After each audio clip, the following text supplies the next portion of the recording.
Meaning of directorate. Directorate.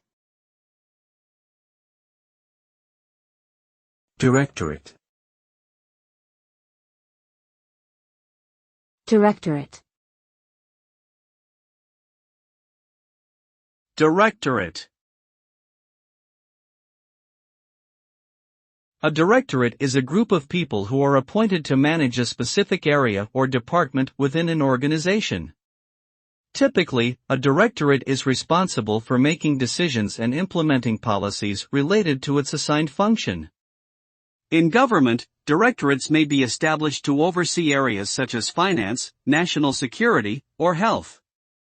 In business, directorates may be responsible for areas such as human resources, marketing, or operations.